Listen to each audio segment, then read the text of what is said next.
ഇനിയിപ്പോൾ കുറച്ച് ദിവസം കഴിഞ്ഞിട്ടുണ്ടെങ്കിൽ വിഷുവാണല്ലോ വന്നത്. അപ്പോൾ വിഷുവിനൊക്കെ ഉണ്ടാക്കാൻ വേണ്ടിയിട്ട് പറ്റിയ സ്പെഷ്യലായിട്ടുള്ള റെസിപ്പിയാണ് ഞാനിന്ന് ചെയ്യാൻ വേണ്ടിയിട്ട് പോകുന്നത്. ഇന്ന് ഉണ്ടാക്കുന്നത് പഴം വരട്ടിയതാണ് ഉണ്ടാക്കുന്നത്. സാധാരണ നമ്മുടെ മിക്കവരുടെ വീട്ടിൽ പഴം വരട്ടിയിട്ട് എടുക്കാറുണ്ട്. പക്ഷേ ഇതിൻ്റെ പ്രത്യേകത എന്താണെന്ന് വെച്ചിട്ടുണ്ടെങ്കിൽ ഇതിലേക്ക് തേങ്ങ നെയ്യിൽ നല്ല ഗോൾഡൻ കളറാക്കിയിട്ട് വറുത്തിട്ട് ഈ പഴം വരട്ടിയതിൻ്റെ കൂടെ ചേർക്കും. അതേപോലെ അങ്ങനെ വരട്ടിയെടുത്തിട്ടുണ്ടെങ്കിൽ അത് കഴിക്കാൻ വേണ്ടിയിട്ട് അതിനൊരു പ്രത്യേക ഒരു ടേസ്റ്റാണ്.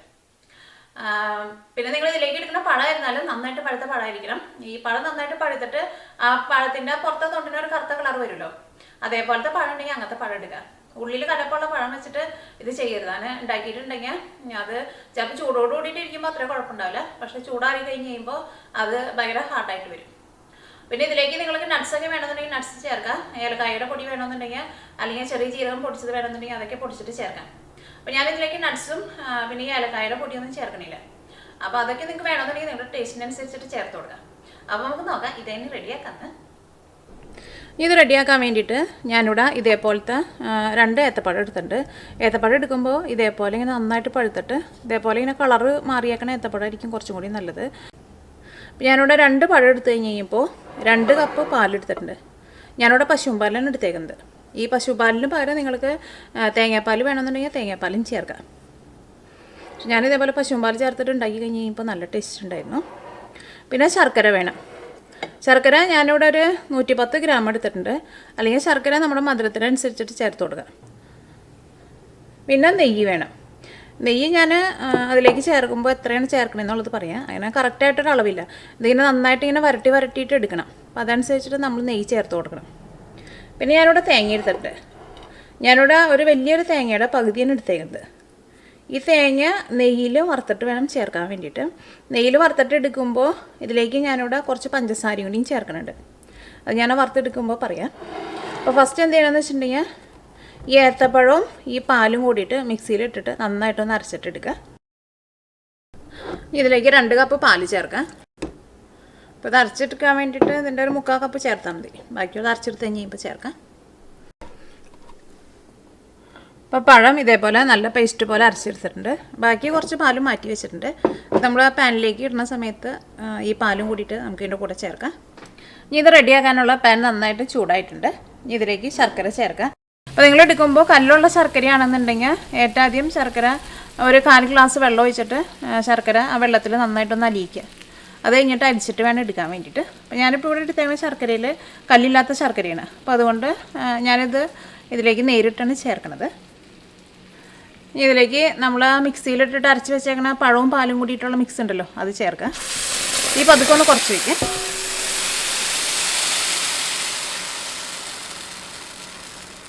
ഇതിലേക്ക് ബാക്കിയുള്ള പാലും ചേർക്കാം. നമ്മൾ കുറച്ച് പാല് മിക്സിയിൽ ഒഴിക്കാണ്ട് നീക്കി വെച്ചിട്ടുണ്ടായിരുന്നില്ലേ, ആ പാലും കൂടി ചേർക്കാം. ഇനി ഇതിലേക്ക് നെയ്യ് ചേർക്കാം. നെയ്യ് അങ്ങനെ ചേർക്കണേന് അങ്ങനെ കറക്റ്റായിട്ടൊരു അളവില്ല. നമ്മുടെ ടേസ്റ്റിനനുസരിച്ചിട്ട് നമ്മളിങ്ങനെ ചേർത്ത് കൊടുക്കണം. ഇതിൽ നെയ്യിലിട്ടിട്ട് ഇങ്ങനെ വരട്ടി എടുക്കണം. അപ്പോൾ അതനുസരിച്ചിട്ടുള്ള നെയ്യ് ചേർക്കാം. അപ്പോൾ ഞാനിവിടെ ഏറ്റവും ആദ്യം ഇതേപോലെ ഇങ്ങനെ ഒരു സ്പൂണിൽ ഇതേപോലെ ഇങ്ങനെ നിറച്ചിട്ട് എടുക്കുന്നുണ്ട്. നമുക്ക് ഇതേപോലെ ഒരു 4 ടേബിൾ സ്പൂൺ നെയ്യ് ചേർക്കാം. പിന്നെ ഇതിനകത്ത് നെയ്യൊക്കെ കുറച്ച് കൂടുതൽ വേണം. പിന്നെ ഇത് നമ്മളങ്ങനെ വയറ് നിറച്ചൊന്നും കഴിക്കില്ലല്ലോ. ടേസ്റ്റിന് വേണ്ടിയിട്ട് 1 ടേബിൾ സ്പൂൺ അല്ലെങ്കിൽ 2 ടേബിൾ സ്പൂണൊക്കെയല്ലേ നമ്മൾ കഴിക്കുള്ളൂ. ഞാൻ ഇതേപോലത്തെ ഒരു 4 ടേബിൾ സ്പൂണ് നെയ്യ് ചേർത്തിട്ടുണ്ട്. ഇത് വെള്ളം പോലെ ഇരിക്കുന്ന നെയ്യാണെന്നുണ്ടെങ്കിൽ ഇതെനിക്ക് തോന്നുന്നു ചിലപ്പോൾ ഒരു 10 ടേബിൾ സ്പൂൺ ഉണ്ടാവും. ഇനി തീ നന്നായിട്ട് കൂട്ടി വയ്ക്കാം. ഇത് നന്നായിട്ട് മിക്സ് ചെയ്യാം. ഈ ശർക്കര വേണമെന്നുണ്ടെങ്കിൽ വെള്ളത്തിൽ അലിയിച്ചിട്ട് വെള്ളം പോലെ ചേർക്കാം. പക്ഷേ അങ്ങനെ ചേർത്തില്ലെങ്കിൽ കുഴപ്പമില്ല. ഞാൻ ഇതേപോലെ ഉണ്ടാക്കി കഴിഞ്ഞ് കഴിഞ്ഞപ്പോൾ കുഴപ്പമൊന്നുമില്ലാണ്ട് നല്ല ടേസ്റ്റിന് കിട്ടിയിട്ടുണ്ടായിരുന്നു. പിന്നെ സെപ്പറേറ്റ് ഞാനങ്ങനെ അലിയിക്കാൻ വേണ്ടിയിട്ട് നിന്നില്ല.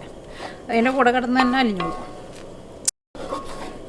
ഇത് സ്റ്റാർട്ടിങ്ങിലൊക്കെ ഇതേപോലെ ഒന്ന് ഇളക്കി കൊടുക്കാം. എന്നിട്ട് ഇതിനകത്ത് ആ ശർക്കരയും നെയ്യും ഇതെല്ലാം കൂടിയിട്ട് ഇതിനകത്തൊന്ന് യോജിച്ച് കഴിഞ്ഞ് കഴിയുമ്പോൾ പിന്നെ ഒരു മീഡിയം ഫ്ലെയിമിൽ വെച്ചിട്ട് മൂടി വെച്ചാൽ മതി.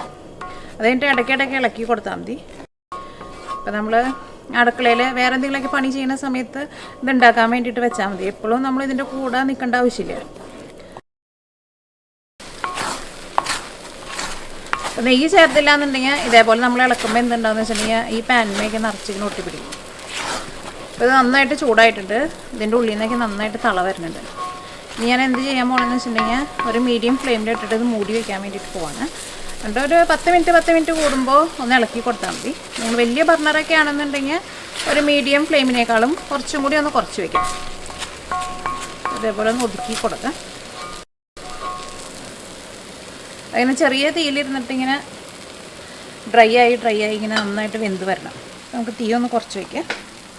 എൻ്റെ ബർണർ കൂടെ കുറച്ച് വലിയ ബർണറാണ്. അപ്പോൾ ഞാനിവിടെ മീഡിയത്തിനും ലോ ഫ്ലെയിമിനും നടുക്കായിട്ടാണ് വെക്കുന്നത്. ഞാനിതിലേക്ക് ഒരു 2 ടേബിൾ സ്പൂൺ നെയ്യും കൂടിയും ചേർത്ത് കൊടുക്കുന്നുണ്ട്. കാരണം അത്യാവശ്യം നന്നായിട്ട് നെയ്യ് വേണം. പിള്ളേർക്ക് ഇത് നന്നായിട്ട് ഇങ്ങനെ വരണ്ട് വരാം. അത് അടിയിൽ പിടിക്കാണ്ടിരിക്കാൻ വേണ്ടിയിട്ട് നോക്കണം. മൂടി വെച്ചാലും ഇടയ്ക്ക് നിങ്ങൾ ഇളക്കിയിട്ട് കൊടുക്കണം. പിന്നെ തീ അധികം കൂട്ടി വയ്ക്കുകയും ചെയ്യരുത്. 20 മിനിറ്റ് ഒന്ന് മൂടി വെച്ചിട്ട് വേവിക്കണം. അപ്പോഴായിരിക്കും ഈ പഴമൊക്കെ നന്നായിട്ട് അങ്ങോട്ട് വെന്ത് നെയ്യിൽ കിടന്നിട്ട് ഇങ്ങനെ വെന്ത് വരും. നമ്മൾ സെപ്പറേറ്റ് പുഴുങ്ങിയ പഴം ചേർക്കരുത്. അപ്പോൾ അത്രയ്ക്ക് ടേസ്റ്റ് ഉണ്ടാവില്ല. ഏറ്റവും ആദ്യം ഇങ്ങനെ മൂടി വെച്ചിട്ട് വേവിക്കാം. അത് കഴിഞ്ഞിട്ട് ഇതേപോലെ തുറന്ന് വെച്ചിട്ട് തീ നന്നായിട്ട് കൂട്ടി വെച്ചിട്ട് ഇങ്ങനെ നന്നായിട്ട് ഇളക്കി കൊടുത്തുകൊണ്ടിരിക്കാം. അപ്പോൾ നമുക്ക് തിരക്കാണെന്നുണ്ടെങ്കിൽ അതേപോലെ തന്നെ മൂടി വെച്ചാൽ മതി. ഇതേപോലെ തീ കൂട്ടി വയ്ക്കേണ്ട ആവശ്യമില്ല. അപ്പോൾ സമയം കുറച്ച് കൂടുതലെടുക്കും. ഇതാകുമ്പോൾ ഇനി പെട്ടെന്ന് അങ്ങോട്ട് കഴിക്കാം. ഇതിലേക്ക് നമുക്ക് തേങ്ങ വറുത്ത് ചേർക്കണം. ഒന്നും കൂടി ഒന്ന് ഇളക്കി കൊടുത്തിട്ട് നമുക്ക് തേങ്ങ വറുക്കാൻ വേണ്ടിയിട്ട് വയ്ക്കാം. ഈ തേങ്ങ നെയ്യിൽ വറുത്തെടുക്കാൻ വേണ്ടിയിട്ട് വേറൊരു പാൻ വെച്ചിട്ട് ചൂടാക്കാം. അപ്പോൾ അതിൻ്റെ അപ്പുറത്തെ അടുപ്പിൽ നമ്മുടെ പഴം വരട്ടിക്കൊണ്ടിരിക്കുന്നുണ്ട്. അപ്പോൾ ഇതിലേക്ക് നെയ്യ് ചേർക്കാം. നെയ്യിൽ തേങ്ങ വറുത്തെടുക്കണം. അപ്പോഴായിരിക്കും നല്ല ടേസ്റ്റ് ഉണ്ടാവുക. ഞാനിവിടെ ഇതേപോലത്തെ 2 വലിയ ടേബിൾ സ്പൂൺ നിറച്ച് നെയ്യ് എടുത്തിട്ടുണ്ട്. ഇതിലേക്ക് തേങ്ങ ചേർക്കാം. ഈ തേങ്ങ നല്ല ഒരു ചുവന്ന കളറിൽ വറുത്തിട്ട് എടുക്കണം. ഞാനിപ്പോൾ അപ്പുറത്തെ അടുപ്പിൽ ഞാനിവിടെ പഴം വരട്ടാൻ വേണ്ടിയിട്ട് തന്നെ വെച്ചേക്കാണ്. അപ്പോൾ ഞാനിവിടെ തീ പതുക്കൊന്ന് കുറച്ച് വെച്ചിട്ടുണ്ട്. ഇടയ്ക്ക് ഞാനൊന്ന് ഇളക്കി കൊടുക്കുന്നുണ്ട്.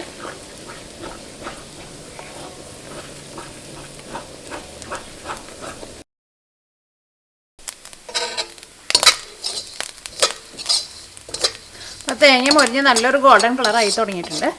ഇതിലേക്ക് പഞ്ചസാര ചേർക്കാം. ഇതേപോലെ തേങ്ങ അങ്ങോട്ട് കളർ മാറി തുടങ്ങിയിട്ടുണ്ടെങ്കിൽ തീ പതുക്കൊന്ന് കുറച്ച് വയ്ക്കുക. കാരണം പെട്ടെന്ന് തേങ്ങ അങ്ങോട്ട് കരിഞ്ഞു പോകും. തേങ്ങ കരിഞ്ഞിട്ടുണ്ടെങ്കിൽ പിന്നെ അതിനൊട്ടും ടേസ്റ്റ് ഉണ്ടാവില്ല.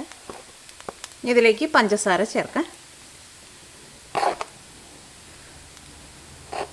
ഞാൻ അതിലേക്ക് ഒരു 3 ടേബിൾ സ്പൂൺ പഞ്ചസാരയാണ് ചേർത്തത്.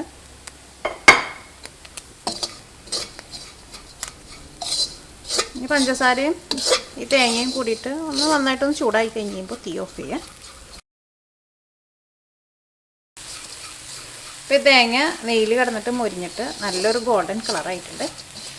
ഇനി ഇത് നമുക്ക് ആ ചക്ക വരട്ടിയതിലേക്ക് ചേർക്കാം. ചൂടോട് കൂടി തന്നെ ചേർക്കാം. തീ ഓഫ് ചെയ്യാം.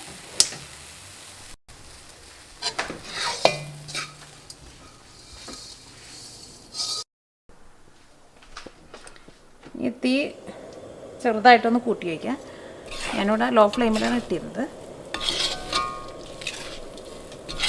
ഇതേപോലെ തേങ്ങയാണ് നെയ്യിൽ വറുത്ത് പഞ്ചസാരയും കൂടിയിട്ട് അങ്ങോട്ട് വറുത്തിട്ട് ചേർക്കുമ്പോൾ നല്ല ടേസ്റ്റ് അതിന് ഇത് കഴിക്കാൻ വേണ്ടിയിട്ട്.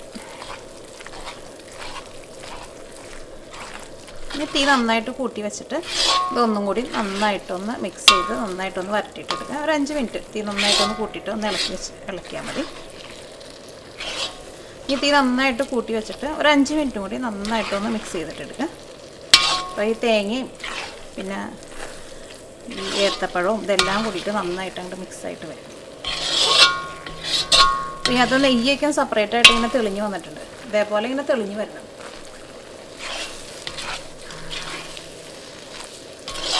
ഈ തേങ്ങ ഇതേപോലെ നെയ്യിൽ അങ്ങോട്ട് വറുത്ത് പഞ്ചസാരയും കൂടിയിട്ട് അങ്ങോട്ട് ചേർക്കുമ്പോൾ നല്ല ടേസ്റ്റാണ് ഇത് കഴിക്കാൻ വേണ്ടിയിട്ട്. ഈ നെയ്യൊക്കെ ഇങ്ങനെ സെപ്പറേറ്റ് ആയിട്ട് വന്നിട്ടുണ്ട് ഇതിനകത്ത്. അപ്പോൾ നിങ്ങൾക്ക് നെയ്യ് വേണ്ടാത്തവരാണെന്നുണ്ടെങ്കിൽ ഈ നെയ്യ് അങ്ങോട്ട് മാറ്റിക്കളയാം. അല്ലെങ്കിൽ ഈ നെയ്യോട് കൂടിയിട്ട് വയ്ക്കാം. അപ്പോൾ ഇതിനകത്ത് നമ്മൾ ഒഴിച്ചേക്കണതിൻ്റെ ഒരു പകുതി നെയ്യ് പുറത്തേക്ക് കക്കി വന്നിട്ടുണ്ട്. വരട്ടിയത് റെഡി ആയിട്ടുണ്ട്. ഇപ്പോൾ നമ്മുടെ ഏത്തപ്പഴം വരട്ടിയത് റെഡി ആയിട്ടുണ്ട്. പിന്നെ ഞാൻ ഇതിനകത്ത് ഒരു കാര്യം ചെയ്യാൻ വേണ്ടിയിട്ട് പറഞ്ഞു. ഏറ്റവും ലാസ്റ്റൊക്കെ ആകുമ്പോൾ തീ ഓഫ് ചെയ്യാൻ പോകുന്നതിന് മുമ്പ് ഇതിലേക്ക് നിങ്ങൾ കുറച്ച് ഉപ്പും കൂടിയും ചേർക്കണം. ഒരു 1/4 ടീസ്പൂൺ ഉപ്പ് മതിയാവും. എന്നിട്ട് ഉപ്പും കൂടി ചേർക്കണം. അപ്പോഴായിരിക്കും ആ മധുരത്തിൻ്റെ ടേസ്റ്റും കൂടിയിട്ട് അങ്ങനെ ശരിയായിട്ട് വരാം. അപ്പോൾ ടേസ്റ്റിനനുസരിച്ചിട്ട് ഉപ്പും കൂടിയും ചേർത്ത് കൊടുക്കാൻ വേണ്ടിയിട്ട് മറക്കരുത്. ഏറ്റവും ലാസ്റ്റൊക്കെ ആകുമ്പോൾ ചേർത്താൽ മതി.